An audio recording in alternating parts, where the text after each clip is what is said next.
What's going on, everybody? It is the one and only Q here from RetroQ Gaming, and today we're going to talk a little about the PC market landscape when it comes to digital distribution. Now, if you haven't been paying attention over the last few years, you may have missed it when at the end of 2018/start of 2019, Epic Games converted over their what was basically just previously just a development app over to an actual storefront where they would sell, I guess you could say, first party games, even though they don't make them anymore, but they would sell third party games. Now, in order to do this, they needed to take on someone like Valve. The problem with that is taking on Steam is a monumental task. And what Epic decided to do to try essentially buy some goodwill and entice some people over, they started a couple of different initiatives. Many of these initiatives have not been well received, one or two of them have, but we've all seen, or at least we will see later in this video, the full-on effect of what's been happening.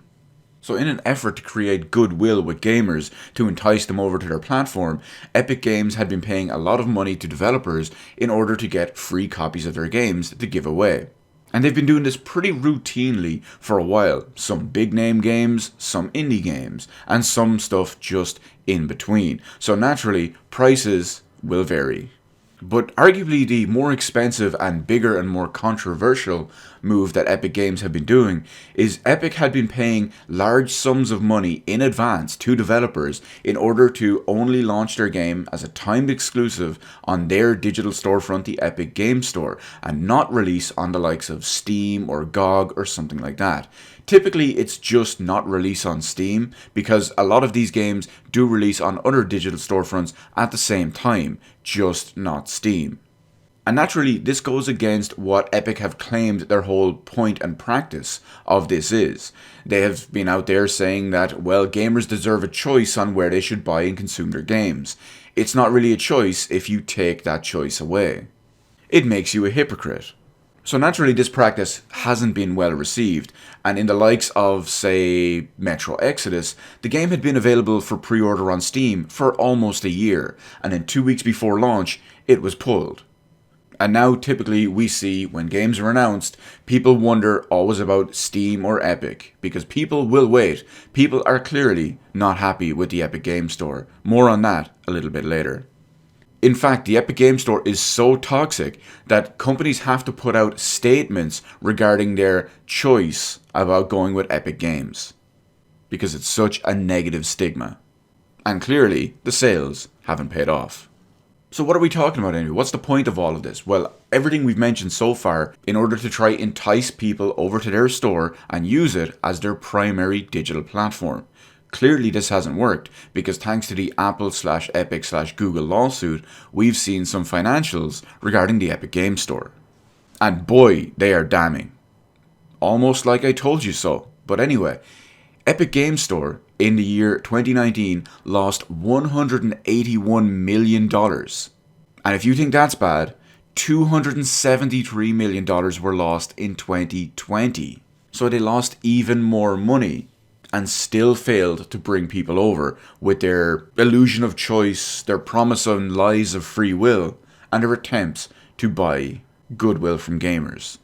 Now, some of the main reasons for this is naturally many people will take a look at what Epic are doing and they will say, yeah, this is destroying the freedom of PC gaming and is completely going against the whole idea of PC gaming.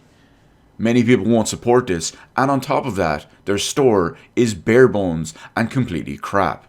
People always try to praise the lower percentage cut that Epic Games takes, but yeah, you're not seeing any of that. There's one or two games that have reduced in price versus Steam because of that. Almost everything is exactly the same price. But you may be wondering, how can Epic lose so much money on their store? Well, it's pretty simple. They're paying exorbitant amounts of money to games that just aren't selling. They're not converting people over to buying stuff on their store as a primary platform. And when you think of some of the games and some of the amounts of money that they've paid, it's no surprise that this is happening. The only real one we know properly is Control. Epic Games paid 1 year timed exclusivity deal for $10 million. And chances are it didn't sell anywhere near that amount of copies on Epic Games. But that's just one game. Factor in all the other games they pay for as well that don't recoup their costs or recoup their deal. I'm sure Borderlands 3, even if it was only a 6-month deal, cost even more. Let's not even forget Kingdom Hearts, the debut of the series on PC. Big names like Square Enix and Disney are involved, and there are multiple games in the series. I can guarantee you that cost far more than Control.